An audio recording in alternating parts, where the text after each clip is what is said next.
Right. ఇక రోజు రోజుకి ప్రజావాణి కార్యక్రమానికి అయితే ఆదరణ పెరుగుతుందని చెప్పొచ్చు. గతంలో ఏదైతే ప్రజా దర్బార్గా ఉండిందో వైఎస్ రాజశేఖర్ ఉన్న హయాంలో, దాని తర్వాత సీఎం రేవంత్ రెడ్డి అధిష్టానాన్ని చేపట్టిన తర్వాత, కాంగ్రెస్ తెలంగాణలో అధిష్టానం చేపట్టిన తర్వాత ఈ ప్రజావాణి కార్యక్రమంగా ముందుకైతే సాగుతూ ఉంది. రైట్. రోజు రోజుకి ప్రజావానికి అయితే ఆదరణ పొందుతూ ఉంది. చుట్టుపక్కల గ్రామాలకు కాకుండా చుట్టుపక్కల ప్రాంతాల నుంచి, డిస్ట్రిక్ట్స్ నుంచి కూడా తమ గోడును వెల్లబునేసుకునేందుకైతే ప్రజలు తరలి వస్తున్నారు. రైట్. ఇదే అంశానికి సంబంధించిన మరిన్ని పూర్తి వివరాలు మా కరెస్పాండెంట్ క్రాంతి లైవ్ ద్వారా అందిస్తారు. Kranti, over to you.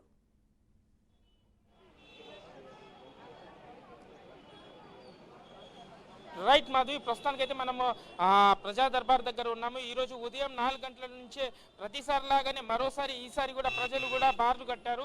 వాళ్ళకున్న సమస్యలను నేరుగా చెప్పుకోవడానికైతే మనం విజువల్స్లో చూసుకున్నట్లయితే ఎంతో మంది ఎక్కడెక్కడి నుంచో వాళ్ళకున్న ప్రజా సమస్యలను విన్నపి పత్రం ఇవ్వడానికి ప్రజా దర్బార్కి అయితే చేరుకున్నారు. అయితే వాళ్ళకున్న సమస్యలు ఏంటి అని అయితే మనతో పాటు కొంతమంది అయితే ఉన్నారు. వాళ్ళతో మాట్లాడైతే ప్రయత్నం చేద్దాము. అసలు దేని గురించి వచ్చారు, ఎక్కడి నుంచి వచ్చారు అనేసి అనే అంశం పైన అయితే. రైట్, మీరు ఎక్కడి నుంచి వచ్చారు, అసలు ఏం జరిగింది? నా పేరు సురేందర్ రెడ్డి, మాది కరీంనగర్ జిల్లా.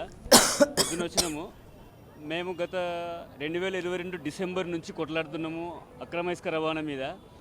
గత ప్రభుత్వం ఇచ్చిన శాండ్ ప్రొసీడింగ్లను మేము ఎన్జిటిలో సవాల్ చేసి మరియు సుప్రీంకోర్టులో సవాల్ చేసి స్టేలు తేగా వీళ్ళు గత ప్రభుత్వంలో పనిచేసిన ప్రభుత్వ అధికారులు కావచ్చు, టీఎస్ఎండిసి అనే సంస్థ మైనింగ్ సంబంధించిన వాళ్ళు కావచ్చు, ఎన్జిటిలో వాళ్ళే ఒప్పుకున్నారు స్వయంగా మాకు ఎన్విరాన్మెంటల్ క్లియరెన్స్ లేదు అని. చట్టంలో ఏముంది? పర్యావరణ అనుమతులు లేనిదే ఏ నదిలో కానీ తట్టడి ఇసుక కూడా తీయరాదు. ఒకవేళ పర్యావరణ అనుమతులు ఉన్నా కూడా ఇసుక ఎట్లా తీయాలంటే మాన్యువల్గా మనుషుల ద్వారా తీయాలి. కానీ దానికి విరుద్ధంగా గత రాష్ట్ర ప్రభుత్వం ఏం చేసింది?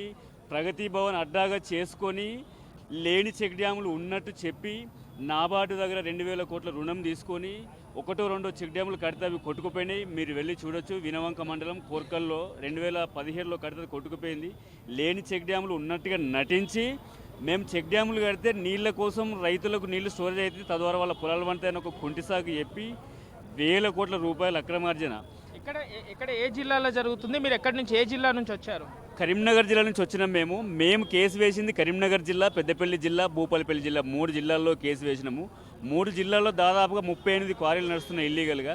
మేము దీన్ని లోకల్గా ఆపి మీకు ఏమున్నాయి రైట్స్, మీరు ఎందుకు కొడుతున్నారు అంటే మా మీద దాదాపు ఒక 6-7 క్రిమినల్ కేసులు పెట్టినారు. ఇసుక క్వారీ సదరు బీఆర్ఎస్లో పనిచేసిన ప్రభుత్వ యంత్రాంగం వాళ్ళ కేసులకు భయపడేది ఏం లేదు. గమ్మత్ ఏంటంటే 2022 డిసెంబర్లో కరీంనగర్ జిల్లా కలెక్టర్ మరియు భూపాలపల్లి, పెద్దపల్లి జిల్లా కలెక్టర్ ఇచ్చిన ఆర్డర్లను మేము స్టే తీసుకొస్తే రీసెంట్గా ఎన్నికల ముందు టీఎస్ఎండిసికి సంబంధించిన అధికారులు అక్కడున్న కలెక్టర్లకు ఏదో కాకమ్మకథలు చెప్పి రద్దు చేసిన ప్రొసీడింగ్ను మళ్ళీ డేట్ చేంజ్ చేసి తీసుకున్నారు. మేము ఎన్నికలకు 4 రోజుల ముందు వెళ్తే ఎన్నికల్లో బిజీ ఉండి అధికారులు మాకు దొరకలేదు. కానీ ఈ కాంగ్రెస్ ప్రభుత్వం, కొత్త ప్రభుత్వం వచ్చినాక మాకు ఆశ అనిపించింది. ఏం ఆశ? ప్రకృతి వనరులను కాపాడగలుగుతాం, ప్రజాధనాన్ని కాపాడతాం, ప్రభుత్వ ఖజానాకు కొద్దో గొప్ప సక్రమంగా ఆదాయం వచ్చే మార్గం చూపెడతామని ఆశ చెంది వచ్చినాం. గత ప్రభుత్వం ఉన్నప్పుడు గౌరవ రేవంత్ రెడ్డి గారు ప్రతిపక్షంలో ఉండి జమ్మికుంట మండలం తనుగుల గ్రామం క్వారీ సందర్శించినారు. వారు అప్పుడే ఇల్లీగల్ అని చెప్పినారు. ఆ రోజు వారు వచ్చినప్పుడు ఎంత తీసినారో అంతకు 2 ఇసుక తీసినారు.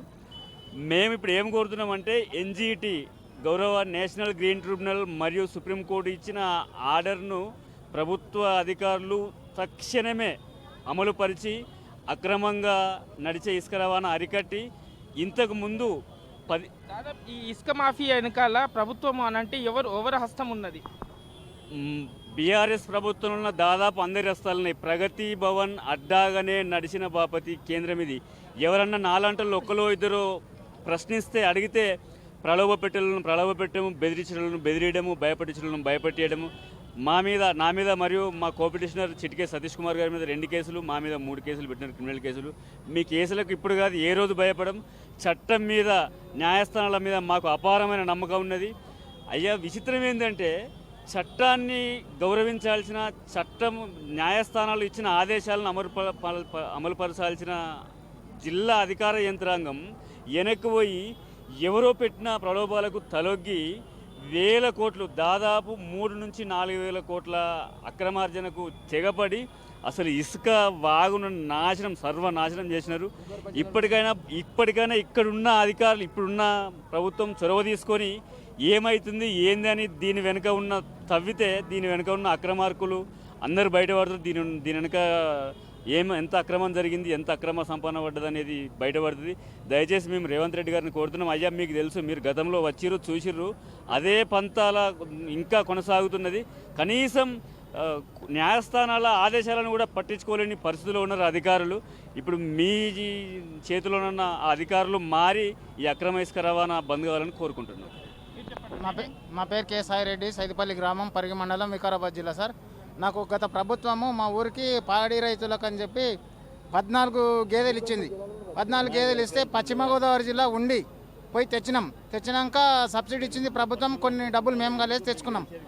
2018 ఇస్తే 19లో నా భార్య చనిపోయింది. చనిపోయినాక డాక్టర్ వచ్చి పోస్ట్ మాస్టర్ చేసి పేగులతో సహా ఫోటోలు ట్యాగ్ నెంబర్ అన్ని సంబంధిత కాగితాలు ఇస్తే మోంజా మార్కెట్ హెడ్ ఆఫీస్కి పోయి ఇచ్చినాక తర్వాత రిజెక్ట్ చేసింది. ఆమె పేరు గీతాంజలి అంట. నువ్వు ఎవరికి చెప్పుకుంటావు చెప్పుకోపో, 70,000 నాకు ఇప్పించాలని కోరుతున్నా సార్. అంటే గత ప్రభుత్వం ఉన్నప్పుడు మీరు అడగలేదా ఈ సమస్య? అడిగితే కాళ్ళ వేప తిరిగి యాసకు వచ్చింది. ఇక్కడ అర్జీలు అప్పీల్ చేసిన సార్. ఇప్పుడు